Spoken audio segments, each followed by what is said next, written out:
But as far as the attack is concerned, I didn't, I still haven't gotten a lot of information because I rely on Pete. But to me, it was an attack. It wasn't one strike, two strikes, three strikes. Somebody asked me a question about the second strike. I didn't know about the second strike. I didn't know anything about people. I wasn't involved in it. I knew they took out a boat. But I would say this, they had a strike. I hear the gentleman that was in charge of that is extraordinary. He's an extraordinary person. I'll let Pete speak about him. But Pete was satisfied. Pete didn't know about second attack having to do with two people. I guess Pete would have to speak to it. I can say this. I want those boats taken out.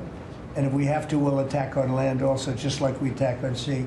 And there's very little coming in by sea. I think we've knocked out over 90% of it. There's very little, and I understand that. There's very little. We're saving hundreds of thousands of lives with those pinpoint attacks. It's an amazing thing when you see a boat going along, and a lot of the press would like to say they're not. You see the boat. They're not maybe drugs. You see these boats. First of all, who has 5 engines on the back of a boat going in weird directions and loaded up with lots of white containers? They're bags of things. No, they've done an amazing job, and Pete has done an amazing job. Pete, you could probably better answer the question. No, you're spot on, sir. I think you got to start with the baseline, which Marco laid out, everybody's laid out. We've got 20 million people invading our country over 4 years. We don't know where they're coming from. That includes Tren de Aragua and cartels and violent criminals. They bring drugs, and you mentioned it, Mr. President, poisoning, an intentional poisoning of the American people, killing hundreds of thousands of Americans. So the president had the courage to designate these cartels as designated terrorist organizations. Now, a number of us here served in the military and spent 20 years fighting terrorists like Al-Qaeda and ISIS on the other side of the world. How do you treat Al-Qaeda and ISIS? Do you arrest them and treat them, pat them on the head and say, don't do that again? Or do you end the problem directly by taking a lethal, kinetic approach? And that's the way President Trump has authorized the War Department to look at these cartels. And I wish everybody could be in the room watching our professionals like Mitch Bradley, Admiral Mitch Bradley, and others at JSOC and SOCOM and other commanders. The deliberative process, the detail, the rigorous, the intel, the legal, the evidence-based way that we're able to, with sources and methods that we can't reveal here, make sure that every one of those drug boats is tied to a designated terrorist organization. We know who's on it, what they're doing, what they're carrying. All these white bales are not Christmas gifts from Santa. This is drugs running on 4-motor fast boats or submarines that we've also struck. No one's fishing on a submarine. And I have empowered them to make that call. Now, the first couple of strikes, as you would, as any leader would want, you want to own that responsibility. So I said, I'm going to be the one to make the call after getting all the information and make sure it's the right strike. That was September 2nd. There's a lot of intelligence that goes into that, building that case and understanding that, a lot of people providing information. I watched that first strike live. As you can imagine, at the Department of War, we got a lot of things to do. So I didn't stick around for the hour and 2 hours, whatever, where all the sensitive site exploitation digitally occurs. So I moved on to my next meeting.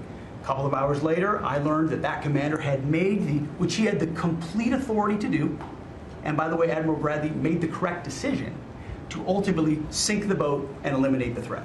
He sunk the boat, and eliminated the threat. And it was the right call. We have his back. And the American people are safer because narco-terrorists know you can't bring drugs through the water and eventually on land if necessary to the American people. We will eliminate that threat, and we're proud to do it. So you didn't see any survivors, to be clear, after that first strike? You personally? I did not personally see survivors, but I stand, because the thing was on fire. It was exploded and fire or smoke. You can't see anything. You got digital. This is called the fog of war. This is what you in the press don't understand. You sit in your air-conditioned offices or up on Capitol Hill and you nitpick and you plant fake stories in the Washington Post about kill everybody, phrases on anonymous sources not based in anything, not based in any truth at all. And then you want to throw out really irresponsible terms about American heroes, about the judgment that they made. I wrote a whole book on this topic because of what politicians and the press does to warfighters. President Trump has empowered commanders to do what is necessary, which is dark and difficult things in the dead of night on behalf of the American people. We support them. and we will stop the poisoning of the American people. And Mr. Secretary, on the second strike, you said it happened more than an hour after the first. Did I hear I it couldn't tell you correctly? the exact amount of time. Minutes, or you went off the room, is what you're saying. I already stated my answer quite clearly. So remember this, we lost last year, I think it was more than that, but you know, people don't like saying it because they always said 100,000, 115,000, numbers we've been hearing for years. So we lost last year more than 200,000 people, dead people, ruined families beyond the 200,000. And those 200,000, that family will never be the same. But these people have killed over 200,000 people, actually killed over 200,000 people last year. And those numbers are down.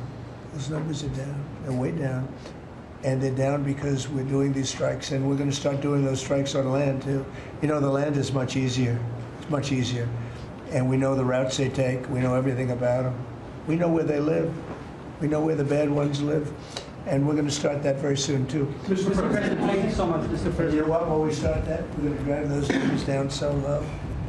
And then you're going to have families be able to live without the fear of their son or daughter just having a pill to have a little fun and ending up dying within a period of 60 seconds, right?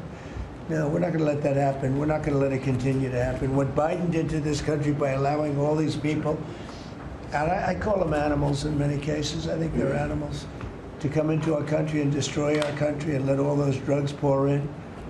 Let people just walk across the border like it was nothing. You look at them, a lot of them, you know, you say, oh, let's not discriminate. I'm not talking about color. I'm just talking about you look into the eyes of some of these people. We're smart. And you see a killer. Come on in. Just come on in. 11,888 murderers. Many of them committed more than one murder. He allowed them into our country, totally unvetted, totally unchecked. But he also allowed drugs to come in at record numbers. And hundreds of thousands of people a year died. And we're taking those son of a bitches out.